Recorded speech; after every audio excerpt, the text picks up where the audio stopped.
Sa gitna ng mga tutol sa pag-iimbestiga ng Kamara sa mga umano'y maanomalyang flood control projects dahil sangkot umano rito ang ilang kongresista, tiniyak ni House Committee on Public Order and Safety Chair, Representative Rolando Valeriano, na wala silang sasantuhin kahit pa may kongresistang mapapatunayang sangkot dito.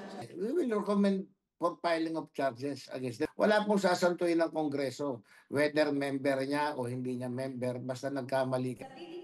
Maaari rin daw umabot sa pagpapatalsik sa kanilang kasamahan mula sa Kamara.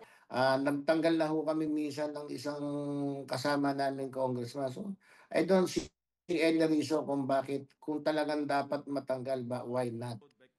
May isa ng pinangalan ng kongresistang sangkot umano sa issue, si Oriental Mindoro Representative Arnan Panaligan.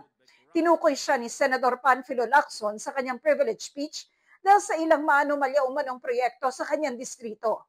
Sinabi na ni Panaligan na wala siyang kinalaman sa mga proyekto dahil DPWH ang tumukoy at nagpatupad sa mga ito. Ang balik sa kanya ngayon ni Lacson, bakit daw binida noon ni Panaligan ang mga proyekto bilang pinondohan ng kanyang tanggapan para lang itanggi ng pumutok ang kontrobersiya.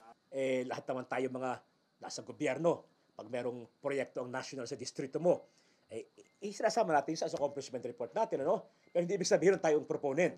Hindi natin inalagay ang pangalan natin doon at saka muka sapagkat bawal yan. Sabi rin ni Valeriano, pwedeng humarap sa komite si Panaligan at iba pang masasangkot sa issue, pero hindi sila pwedeng umaktong nag-iimbestiga rin. Mag-inhibit sila doon sa panel of investigators sa committee. Pero yung maimbitahan sila, hindi naman po masama siguro yon. Once and for all, kung sila makikita nga ho natin sa investigasyon, kung sila man ay totoong may kinalaman. Pero kung wala naman po, at least malinis din naman nila yung pangalan nila kaagad, right there and then. Hinihinga namin ng reaksyon si Panaligan. Sa Setyembre, inaasahang sisimulan ng investigasyon ng House Infrastructure Committee. Sabi ng co-chair nitong si Representative Joel Chua, kung may kasamahan silang masasangkot, baka dapat iba ang mag-imbestiga sa kongresista.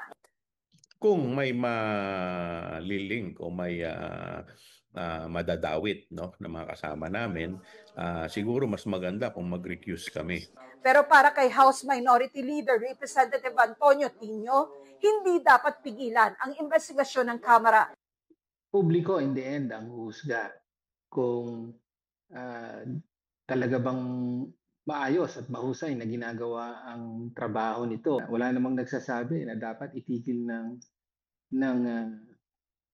Senate kanilang Blue Ribbon Committee, even though pwede rin sabihin na may mga senador, di ba, na meron namang, it's a matter of public record na may mga links sa contractors. Dagdag ni Chua, ang habol din nila ang mga tiwaling kontratista. Ma-identify muna natin kung ano yung mga gumawa ng mga project na ghost at mga substandard, dapat talaga ma-blacklist sila at masampahan ng kaukulang kaso kasama yung mga kanilang kakuntsaba. Para sa GMA Integrated News, Tina Panganiban Perez, nakatutok, 24 oras.